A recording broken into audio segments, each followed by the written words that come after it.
ৰামানুজন উচ্চ মাধ্যমিক বিদ্যালয় বিশেষ অভিনন্দন অনুষ্ঠান অসম লোক সেৱা আয়োগৰ 2023 বৰ্ষৰ পৰীক্ষাত শিক্ষাৰ্থী অৰ্জন কৰা ৰামানুজন উচ্চ মাধ্যমিক বিদ্যালয়ৰ প্ৰাক্তন শিক্ষাৰ্থীসকলক আজি বিশেষভাৱে সম্বৰ্ধনা জনোৱা হয়।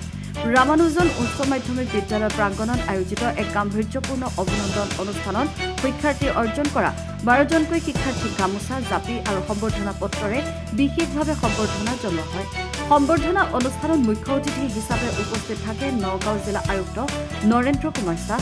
এই সভাত নেদাৰলেণ্ডৰ নিবাসী প্ৰবাসী অসমীয়া সৌৰভ মৰিকলমীয়া ৰামানুজন উচ্চ মাধ্যমিক বিদ্যালয়ৰ অধ্যক্ষ দিলীপ বৰাৰ লগতে শিক্ষক শিক্ষয়িত্ৰী আৰু ছাত্ৰ ছাত্ৰীসকল উপস্থিত থাকে। নগাঁৱৰ পৰা ৱাহিদুজ্জামানৰ ৰিপৰ্ট, নিউজ আপডেট।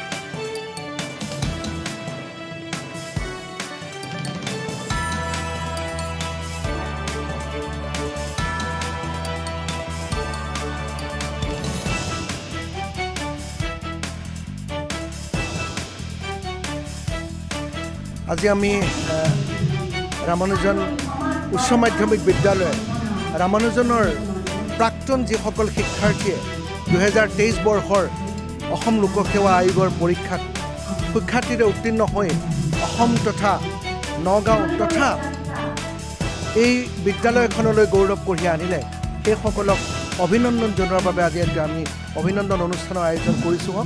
আৰু এই অনুষ্ঠানত আমাৰ নগাঁও জিলা আয়ুক্ত শ্ৰীযুত নৰেন্দ্ৰ কুমাৰ শাহ ডাঙৰীয়া আহি উপস্থিত হৈ যিখিনি বক্তব্যৰে ছাত্ৰ ছাত্ৰীৰ লগতে সেই APSC কোৱালিফাই কৰা সেই ছাত্ৰ ছাত্ৰীসকলক ভৱিষ্যতৰ দিগদৰ্শন হিচাপে যিখিনি বক্তব্য আগবঢ়ালে আমি খুব আনন্দিত হৈছোঁ। ছাৰে যথেষ্ট সময়ৰ ব্যস্ততা থকাৰ পাছতো আমাৰ মাজত আজি উপস্থিত হ'ল আৰু গোটেই ছাত্ৰ ছাত্ৰীকেইগৰাকী আহিছে, শিক্ষাৰ্থীকেইগৰাকী আহিছে। বিভিন্ন ক্ষেত্ৰত তেওঁলোকে ভৱিষ্যতে ভালকৈ যাতে খোজ পেলাই যায় আৰু দুৰ্নীতিৰ কলহৰ ভিতৰত যাতে নোসোমায়, দুৰ্নীতিৰ পৰা সদায় আঁতৰত অৱস্থান কৰি দেশখন আৰু জাতিটোৰ বাবে আৰু অসমীয়াৰ বাবে বিশেষকৈ যাতে কৰ্মৰত হয় তাৰ কাৰণে আমি তেখেতসকলক আহ্বান জনোৱাৰ উদ্দেশ্যও এটা ইয়াত নিহিত হৈ আছে।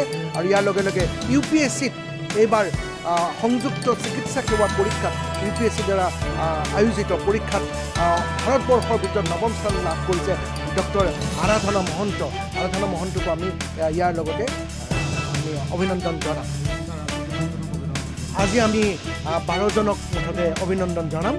এই 12 জনৰ ভিতৰত 11 জনে এইবাৰ UPSCত অংকিতা চেত্ৰীয়ে ACS গ্ৰেড 10 আৰু জিন্তু বৰাই ACS 21, Niranjan Bhuyan 14 APS, Bishnuram Timung 29 APS, এনেকৈ ধৰে একাউণ্টছ অফিচাৰো আছে। আসাম ফাইনেন্সৰ ফাৰ্ষ্ট ৰেংক পাৰ্থপ্ৰতিম বৰা আৰু টেক্সৰ জিতকো আমি জনাম। সিও অসমৰ ভিতৰত প্ৰথম স্থান অধিকাৰ কৰিছে। খুব আনন্দিত, কাৰণ অকল নগাঁৱত যদিও এইটো অনুষ্ঠান অৱস্থিত, গোটেই অসমৰ ছাত্ৰ ছাত্ৰীৰ মেধাৰ এটা প্ৰয়োভৰ ঘটে। ৰামানুজনত এটা মেধাৰ প্ৰয়োভৰ ঘটে। এই মেধাৰ প্ৰয়োভৰ মাজত থাকি ছাত্ৰ ছাত্ৰীসকলে ভৱিষ্যতে দিগদৰ্শন কৰিবৰ কাৰণে এটা সুবিধা পায় আৰু ছাত্ৰ ছাত্ৰীসকলে ৰামানুজনৰ মজিয়াত ভৰি থৈয়ে সপোন দেখিবলৈ শিকে।